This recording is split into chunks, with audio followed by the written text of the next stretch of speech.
America और चीन अपनी चालें चल रहे हैं। रूस और यूक्रेन के बीच के हालात दुनिया देख रही है और ईरान के साथ इजराइल का तनाव पूरे मिडिल ईस्ट को आग की लपेट में लेने को तैयार है।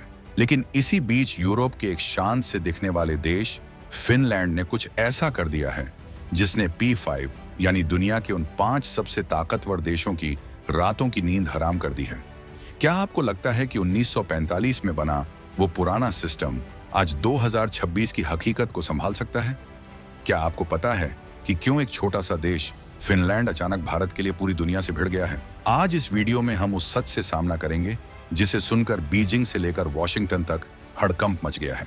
मामला सीधा है, अब दुनिया को चलाने वाले सेंटर बदल चुके हैं और फिनलैंड के राष्ट्रपति अलेक्जेंडर स्टब ने मिस्र की राजधानी काहिरा में जो दहाड़ मारी है, उसने साफ कर दिया है कि अब दुनिया को किसी और की नहीं बल्कि एक न्यू दिल्ली मोमेंट की जरूरत है। अब आप सोच रहे होंगे कि ये न्यू दिल्ली मोमेंट आखिर भला क्या है? इसका सीधा मतलब ये है कि अब दुनिया के बड़े फैसले वॉशिंगटन, लंदन या पेरिस के बंद कमरों में नहीं बल्कि नई दिल्ली की सड़कों और भारत की संसद की गूंज से तय होंगे। अलेक्जेंडर स्टब ने काहिरा में जो कहा वो कोई मामूली बयान नहीं था।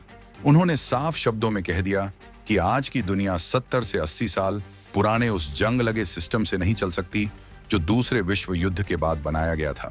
तब की दुनिया अलग थी, आज की दुनिया अलग है। आज भारत के बिना दुनिया का कोई भी बड़ा मसला हल नहीं हो सकता।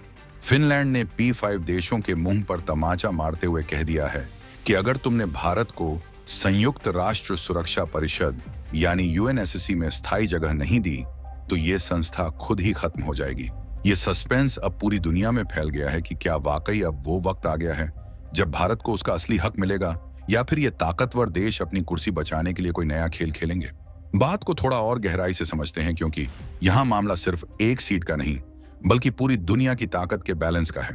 अलेक्जेंडर स्टब ने जो इशारा किया है वो ग्लोबल साउथ की उस बढ़ती ताकत की तरफ है जिसका नेतृत्व आज भारत कर रहा है।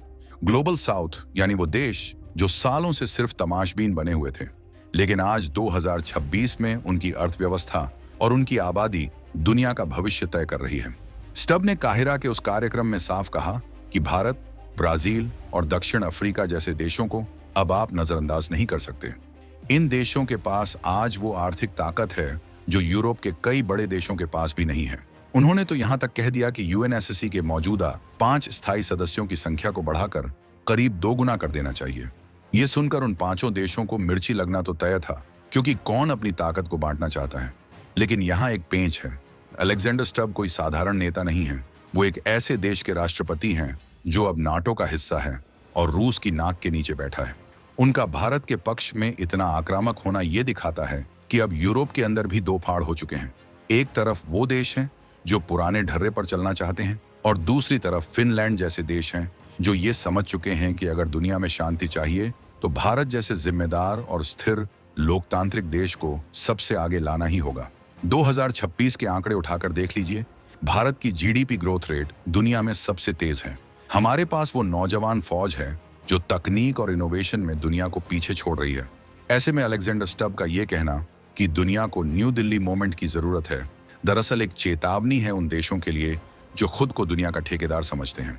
अब जरा इस बात पर गौर कीजिए कि UNSC आखिर बार बार फेल क्यों हो रही है।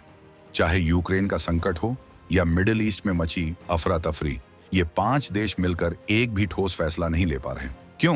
क्योंकि हर कोई अपना वीटो पावर लेकर बैठा है। अगर कोई एक देश शांति की बात करता है तो दूसरा वीटो कर देता है। अलेक्जेंडर स्टब ने इसी दुखती रग पर हाथ रख दिया है। उन्होंने कहा कि आज की हकीकत 1945 वाली नहीं है। तब भारत गुलाम था या अभी अभी आजाद हुआ था, लेकिन आज का भारत दुनिया की तीसरी सबसे बड़ी अर्थव्यवस्था बनने की कगार पर खड़ा है। अगर आज भी आप भारत को बाहर रखेंगे तो आप खुद को दुनिया से अलग कर रहे हैं। स्टब ने यह भी साफ किया कि अगर अंतर्राष्ट्रीय नियमों और संस्थाओं का सम्मान नहीं हुआ तो दुनिया में एक ऐसी खाली जगह बन जाएगी जहां सिर्फ अराजकता होगी। यहां एक और बड़ा मोड़ आता है। स्टब ने कहा कि ग्लोबल साउथ के देश अब ये तय कर सकते हैं कि वो किसके साथ जाएंगे। ये कोई मामूली धमकी नहीं है। इसका मतलब है कि अगर अमेरिका या रूस जैसे देश भारत को वो सम्मान नहीं देते जिसके वो हकदार हैं तो भारत अपना अलग रास्ता बना सकता है। और यकीन मानिए, अगर भारत ने अपना अलग रास्ता बनाया तो दुनिया की आधी से ज्यादा आबादी और बाजार उनके साथ होगा। यही वो डर है जो P5 देशों को सता रहा है। फिनलैंड के राष्ट्रपति ने तो ये तक कह दिया कि एशिया जैसे क्षेत्रों को ज्यादा प्रतिनिधित्व मिलना चाहिए। अब आप खुद सोचिए, एशिया जो आज दुनिया का नया पावर हाउस है, उसे सिर्फ एक स्थायी सीट चीन के भरोसे कैसे छोड़ा जा सकता है, और वो भी ऐसा देश जो अपनी विस्तारवादी नीतियों के लिए जाना जाता है। अलेक्जेंडर स्टब का ये बयान इसलिए भी खास है क्योंकि उन्होंने साफ तौर पर कहा कि पश्चिमी देशों के दबदबे का दौर अब खत्म हो चुका है। ये बात सुनकर पेरिस और लंदन में बैठे साहबों को थोड़ा झटका तो जरूर लगा होगा, लेकिन हकीकत यही है। 2026 में हम उस दौर में जी रहे हैं जहां भारत की विदेश नीति सबसे ज्यादा संतुलित मानी जाती है। हम रूस से तेल भी खरीदते हैं और अमेरिका के साथ डिफेंस डील भी करते हैं। हम इजराइल के दोस्त भी हैं और अरब देशों के पार्टनर भी। ये जो बैलेंस बनाने की कला भारत के पास है, वही आज दुनिया की सबसे बड़ी जरूरत है। स्टब ने इसी को न्यू दिल्ली मोमेंट का नाम दिया है। उनके हिसाब से अब वो समय आ गया है जब ग्लोबल ऑर्डर की नई पटकथा भारत लिखेगा। चलिए अब थोड़ा पीछे चलते हैं और देखते हैं कि फिनलैंड का भारत के प्रति ये प्रेम अचानक कैसे जागा। दरअसल ये कोई अचानक हुआ बदलाव नहीं है। अलेक्जेंडर स्टब पहले भी कई बार भारत की तारीफ कर चुके हैं। उन्होंने नई दिल्ली के कई कार्यक्रमों में शिरकत की है और वो जानते हैं कि आने वाला भविष्य किसका है। उन्हें पता है कि अगर यूरोप को अपनी अर्थव्यवस्था बचानी है तो उसे भारत के साथ कंधे से कंधा मिलाकर चलना होगा। काहिरा में उन्होंने जो बातें कही वो दरअसल पूरे यूरोप की अंदरूनी आवाज है जो अब धीरे धीरे बाहर आ रही है। उन्हें पता है कि यूएनएससी एक ऐसी पुरानी मशीन बन चुकी है जिसके पुर्जे अब काम नहीं कर रहे। इसे रिपेयर करने का एक ही तरीका है भारत को स्थायी सदस्यता देना। लेकिन क्या ये इतना आसान है? बिल्कुल नहीं। P5 देश यानी अमेरिका, रूस, चीन, फ्रांस और ब्रिटेन, इनमें से कोई भी नहीं चाहता कि उनके हाथ से ताकत निकले। खासकर चीन, जो कभी नहीं चाहेगा कि भारत उसके बराबर आकर बैठे। लेकिन अलेक्जेंडर स्टब ने जिस तरह से मुद्दा उठाया है, उसने चीन को भी बैकफुट पर धकेल दिया है। अगर दुनिया के ज्यादातर देश भारत के साथ खड़े हो जाते हैं तो चीन के लिए अकेले वीटो करना मुश्किल हो जाएगा। 2026 तक भारत ने अपनी कूटनीति से जो जाल बुना है, उसमें अब बड़े बड़े देश फंसने लगे हैं। फिनलैंड का यह समर्थन उसी कड़ी का एक हिस्सा है। ये एक ऐसी गूंज है जो अब पूरी दुनिया के गलियारों में सुनाई दे रही है। यहां हमें यह भी समझना होगा कि अलेक्जेंडर स्टब ने मिस्र में ही ये बयान क्यों दिया। मिस्र खुद ग्लोबल साउथ का एक अहम हिस्सा है।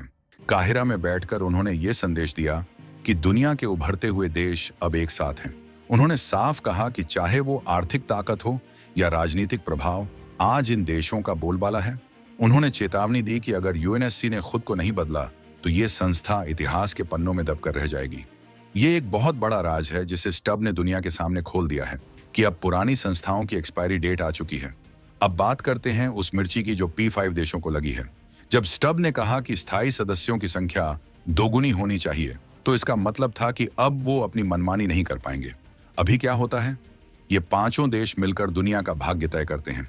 लेकिन अगर भारत, ब्राजील और दक्षिण अफ्रीका जैसे देश अंदर आ गए तो फिर फैसले लोकतांत्रिक तरीके से होंगे।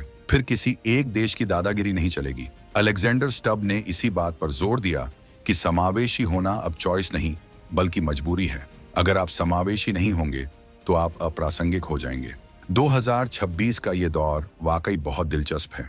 एक तरफ दुनिया में युद्ध के बादल मंडरा रहे हैं तो दूसरी तरफ भारत शांति के मसीहा के रूप में उभर रहा है। फिनलैंड जैसे देश ये देख रहे हैं कि जब भी कहीं कोई संकट आता है तो दुनिया की नजरें भारत की तरफ होती हैं।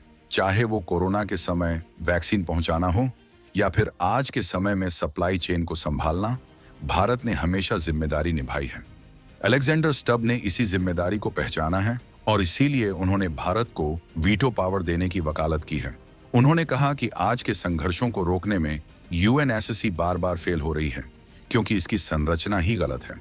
सोचिए, अगर भारत को यूएनएससी में स्थायी सीट मिल जाती है तो क्या होगा? सबसे पहले तो एशिया में ताकत का संतुलन पूरी तरह बदल जाएगा। भारत के पास वो वीटो पावर होगी जिससे वो अपने और अपने साथी देशों के हितों की रक्षा कर सकेगा। फिर कोई भी देश हमें दबाने की कोशिश नहीं कर पाएगा। अलेक्जेंडर स्टब ने इसी पावर वैक्यूम की बात की है।